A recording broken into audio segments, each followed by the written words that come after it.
अभी हम लोग बात करने वाले हैं एनसीईआरटी क्लास 12 केमिस्ट्री के चैप्टर नंबर 1 का एक्सरसाइज नंबर 1.13 के सॉल्यूशन के बारे में। उसमें दिया हुआ है कि नियोबियम क्रिस्टलाइजेस बीसीसी स्ट्रक्चर और उस क्रिस्टल का हम लोग को डेंसिटी दिया हुआ है और एटॉमिक मास ऑफ नियोबियम दिया हुआ है। वो सब देखते हुए हमें उसका एटॉमिक रेडियस निकालना है।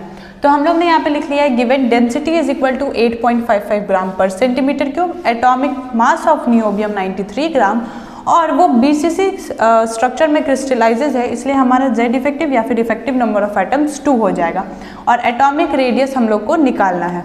तो यहाँ पे हम लोग डेंसिटी का फॉर्मूला का यूज़ करेंगे क्योंकि हमें जेड इफेक्टिव मास और फिर डेंसिटी मास और फिर जेड इफेक्टिव दिया हुआ है, इसलिए हम लोग यहाँ पे डेंसिटी का फॉर्मूला का यूज़ करेंगे। डेंसिटी का फॉर्मूला क्या होता है? Density is equal to Z effective multiply by mass divided by edge length का whole cube multiply by Avogadro constant. हमें डेंसिटी पता है, जेड इफेक्टिव पता है, मास पता है, एवोगाड्रो कांस्टेंट पता है और ये नहीं पता है, तो इसलिए हम लोग सबसे पहले ए क्यूब एज लेंथ का फॉर्मूला निकालेंगे। तो ए क्यूब को हम लोग लेफ्ट हैंड साइड लेते आएंगे, तो इसलिए ये नीचे वाला टर्म ऊपर चला जाएगा। Is equal to Z effective multiply by mass divided by density, हमें राइट हैंड साइड लाना है जिससे कि ऊपर वाला टर्म नीचे आ जाएगा, density multiply by Avogadro constant. A cube is equal to Z effective हमें कितना दिया हुआ है 2 multiply by mass 93 divided by density कितना दिया हुआ है 8.55 मल्टीप्लाई बाय एवोगाड्रो कांस्टेंट का वैल्यू कितना होता है 6.022 into 10 to the power 23। A cube is equal to 2 multiply by 93 कितना होता है 186 डिवाइडेड बाय 8.55 मल्टीप्लाई बाय 6.022 करेंगे तो हमारा वैल्यू अप्रॉक्स आएगा 51.48 multiply by 10 to the power -23, क्योंकि ये 10 टू द पावर 23 को हम लोग ऊपर लेके चले गए। ए क्यूब इज इक्वल टू जब हम लोग 186 डिवाइडेड बाय 51.48 करेंगे तो हमारा वैल्यू आएगा 3.61 multiply by 10 to the power -23। हम लोग अब क्या करेंगे ना, ये पॉइंट को एक राइट हैंड साइड शिफ्ट कर देंगे जिससे ये 36 बन जाए और राइट हैंड शिफ्ट करने के कारण हमारा पावर में -1 सब्ट्रैक्ट हो जाएगा 23 -1, तो a cube is equal to 36 multiply by 10 to the power 24 हो जाएगा, -24 हो जाएगा, -23 -1 इज इक्वल टू -24 हो जाएगा।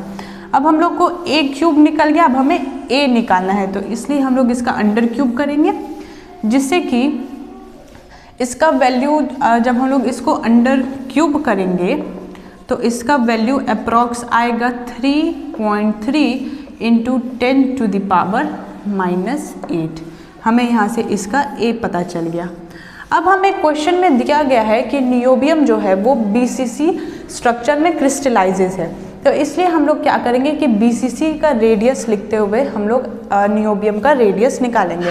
तो बीसीसी का रेडियस क्या होता है, radius is equal to √3a/4।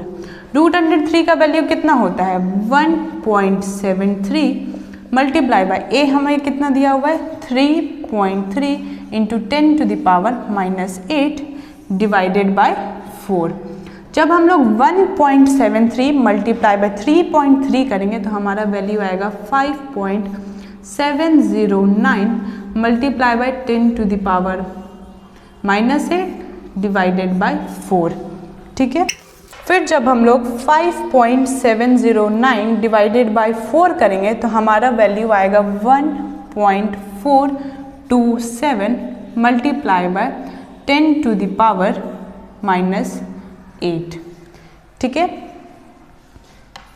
अब हम लोग फिर से क्या करेंगे कि ये एक पॉइंट को राइट हैंड साइड शिफ्ट कर देंगे और 1.427 को हम लोग 14 बना देंगे, जिसके कारण राइट हैंड शिफ्ट करने के कारण हमारा एक माइनस हो जाएगा पावर में।